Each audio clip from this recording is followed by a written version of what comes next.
Irmãos e irmãs, vamos a mais um momento da nossa liturgia da palavra, momento de fé, de introspecção, de reflexão, de oração. Liturgia de 23 de janeiro de 2021 na Igreja Católica Apostólica Romana, sábado da segunda semana do tempo comum. A cor litúrgica é verde. No rito da celebração temos o ofício do dia. Antífona da entrada: que toda a terra se prostre diante de vós, ó Deus, e cante louvores ao vosso nome, Deus Altíssimo. Salmo 65, versículo é o 4º. Oração do dia: Deus eterno e todo-poderoso, que governais o céu e a terra, escutai com bondade as preces do vosso povo e dai ao vosso tempo a nossa paz. Por nosso Senhor Jesus Cristo, vosso Filho, que convosco vive e reina, na unidade do Espírito Santo, assim seja. Primeira leitura, leitura da carta aos Hebreus, capítulo 9, versículos do 2º ao 3º, do 11 ao 14. Irmãos, foi construída uma primeira tenda, chamada o Santo, onde se encontravam o candelabro, a mesa e os pães da proposição. Atrás da segunda cortina havia outra tenda, chamada o Santo dos Santos. Cristo, porém, veio como sumo sacerdote dos bens futuros, através de uma tenda maior e mais perfeita, que não é obra de mãos humanas, isto é, que não faz parte desta criação, e não com sangue de bodes e bezerros, mas com seu próprio sangue ele entrou no santuário uma vez por todas, obtendo uma redenção eterna. De fato, se o sangue dos bodes e touros e a cinza de novilhas espalhadas sobre os seres impuros os santificam e realizam a pureza ritual dos corpos, quanto mais o sangue de Cristo purificará a nossa consciência das obras mortas, para servirmos ao Deus vivo, pois, em virtude do Espírito Eterno, Cristo se ofereceu a si mesmo, a Deus, como vítima sem mancha. Palavra do Senhor, graças a Deus. Salmo responsorial, Salmo 47, versículos do 2º ao 3º, do 6º ao 7º, 8º ao 9º, refrão, versículo 6º. Por entre aclamações Deus se elevou, o Senhor subiu ao toque da trombeta. Repitamos. Por entre aclamações Deus se elevou, o Senhor subiu ao toque da trombeta. Povos todos do universo, batei palmas, gritai a Deus aclamações de alegria, porque sublime é o Senhor, o Deus Altíssimo, o soberano que domina toda a terra. Por entre aclamações Deus se elevou, o Senhor subiu ao toque da trombeta.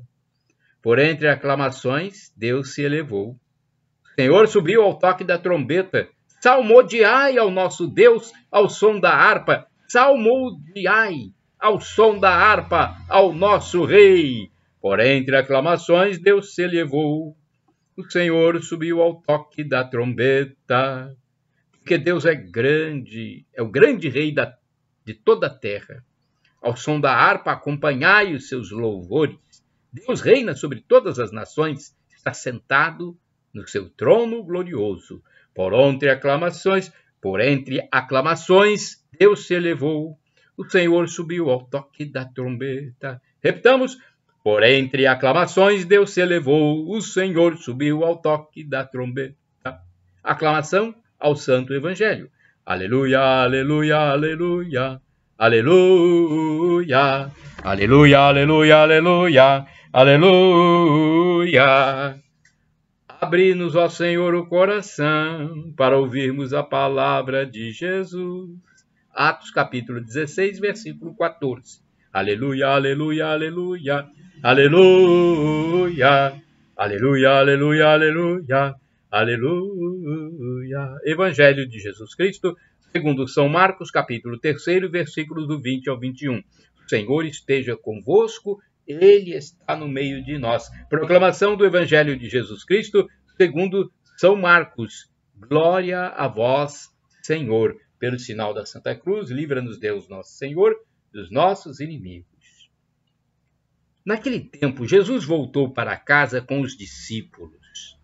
E de novo se reuniu tanta gente que eles nem sequer podiam comer. Quando souberam disso, os parentes de Jesus saíram para agarrá-lo, porque diziam que estava fora de si. Palavra da salvação, glória a vós, Senhor. Vamos agora à liturgia comentada de Antônio Carlos Santini, liderança da Comunidade Católica Nova Aliança, e-mail santini@novaalianca.com.br.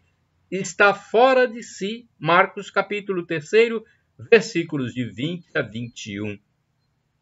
A frase é dos parentes de Jesus, os seus, e a tradução está adocicada em forma de eufemismo. No texto da Vulgata, São Jerônimo traduziu in furorem versus est. Na minha infância se dizia está doido, furioso. Talvez devamos desculpar os familiares de Jesus de Nazaré. Afinal, depois de 30 anos de vida apagada, dedicada ao simples mistério de carpinteiro, nas pegadas de José, Jesus deixa sua aldeia, cerca-se de seguidores e começa a se comportar como um misto de rabi e de profeta, ou, quem sabe, aos olhos de muitos, como um agitador das massas. Era mesmo para pensar em desequilíbrio mental. Em sua inquietação, chegarão a pressionar a própria mãe de Jesus, conforme está em Marcos capítulo 3, versículos de 31 a 32, para trazê-lo de volta a Nazaré. Bem, no fundo, eles tinham razão. Jesus estava mesmo fora de si. É sua marca registrada. Estar fora de si, nunca girar em torno de si mesmo, mas ser uma pessoa centrífuga, sempre voltada para o outro, a ponto de não ter tempo de comer um pedaço de pão, afirma este evangelho. E não foi assim a vida dos santos? Quando foi que Madre Teresa de Calcutá teve tempo para ficar dentro de si? As andanças de João Paulo II, o Globetrotter da fé no século XX, o mantinham sempre extrovertido, arrebatado para fora de si. Um homem assim abre mão do teatro, da literatura, da filosofia, do alpinismo e de todos os gostos pessoais para se dedicar em tempo integral a uma missão avassaladora. E é exatamente a missão que irá revelar a verdadeira face do missionário, o santo. Uma jovem bonita renunciara ao matrimônio, família, filhos, para se dedicar às crianças remelentas da África pobre. Loucura!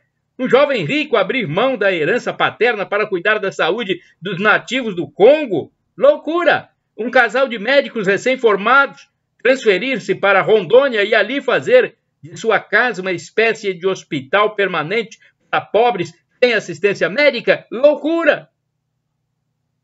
Benditos loucos! Só Deus sabe quanto bem espalharam à sua volta. Quantas vidas foram salvas, quanta esperança foi semeada em um mundo de desesperos. Ser cristão é imitar a Jesus Cristo.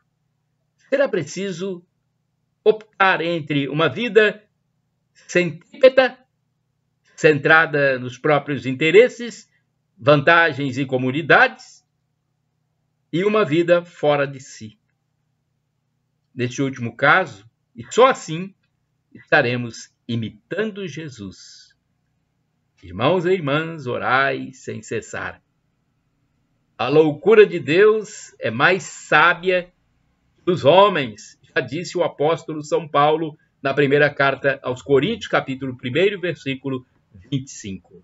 Vamos agora ao santo do dia. É um texto do padre Evaldo César de Souza, que escreve para o site a12.com. Agora, da minha parte, podem utilizar à vontade tudo que está no meu blog, repórterpaulomaciel.blogspot.com, facebook.com/Paulo Maciel da Rádio, canal no YouTube Paulo Roberto Maciel, no Instagram Paulo Roberto Maciel 6 barra. Utilize à vontade, foi Jesus que mandou, o Mestre, nosso Deus mandou, ide pelo mundo e evangelizai o que de graça recebestes, deem também de graça. Vamos salvar mais almas, é a nossa missão, procurar salvar mais almas neste mundo que aparentemente está perdido, está entregue ao inferno. Essa é uma constatação que a gente vê, não é julgamento. Julgamento é com Cristo, Ele é que vai julgar. Nós temos que iluminar a mente das pessoas para que se convertam. Inclusive, nós mesmos temos que nos converter diariamente, pedindo perdão de nossos pecados. 23 de janeiro é dia de Santo Ildefonso. Ildefonso veio ao mundo no dia 8 de dezembro de 607 em Toledo, na Espanha. Estudou em Santo Isidoro, em Sevilha, e depois, com o consentimento dos pais, tornou-se monge. Com a morte dos pais, herdou uma grande fortuna que empregou na assistência aos pobres. Seu trabalho era tão reconhecido que, após a morte do abade de seu mosteiro, foi eleito por unanimidade para sucedê-lo. Em 636, dirigiu o quarto Sínodo de Toledo, sendo responsável pela unificação da liturgia espanhola. Foi eleito bispo de Toledo, função que desempenhou com reconhecida e admirada disciplina nos preceitos do cristianismo. Nessa época, escreveu uma obra famosa, sustentando que a Mãe de Deus foi virgem antes, durante e depois do parto. O sábio bispo morreu em 23 de janeiro de 667. Reflexão. Santo Ildefonso recebeu o título de doutor da Igreja e é tido pela Igreja como o último padre do Ocidente. Dessa maneira, são chamados os grandes homens da Igreja, que entre os séculos II ou II e VII eram considerados como pais, tanto no Oriente como no Ocidente, porque foram eles que firmaram os conceitos de nossa fé, enfrentando as heresias com seu saber, carisma e iluminação. Oração, rezemos. Ó Deus de amor, que escolhestes para a mãe de seu Filho, Maria Virgem Santíssima, dai-nos, pela intercessão de Santo Ildefonso, proclamar cada vez com mais ardor a beleza de louvar a virgindade da mãe do vosso Filho único, Jesus Cristo. Vive e reina para sempre. Amém. Shalom Adonai, uma expressão hebraica que significa a paz de Deus. El Shaddai significa Deus onipotente, Deus todo-poderoso. Ele proverá, ele providenciará, ele pode tudo, é o Deus do impossível. Peça e receba no tempo dele, no Kairos, e não no nosso tempo, que é o Cronos. Ele é que manda, ele é o criador de todo o universo. Então, se for para o nosso bem, certamente nós receberemos aquilo que pedimos. Do aramaico, linguajar de Jesus Cristo, dialeto dele, do aramaico nós clamamos Maranata, como dizem os protestantes, os evangélicos. Eles colocam a tônica na penúltima sílaba, Maranata. Nós, católicos, colocamos na última sílaba, Maranatá. Não importa. Nós somos todos irmãos, somos todos cristãos. O que importa é que o significado é o mesmo. Vinde, Senhor Jesus. Um dia ele vai voltar e nos julgar. Tenhamos fé, esperança e amor, as três virtudes teologais. Nos arrependamos diariamente dos nossos pecados, porque todos somos pecadores e quem disser que não é pecador é mentiroso. Já disse São João. Então, peçamos perdão diariamente, para que no dia que morrermos, não sabemos a hora, estejamos em paz com Deus, com a consciência tranquila para ir para a eternidade, onde haverá felicidade plena, em plenitude, e o sofrimento de agora nem se compara com a glória futura que será revelada em nós. Shalom, a paz. Shalom Adonai, a paz de Deus.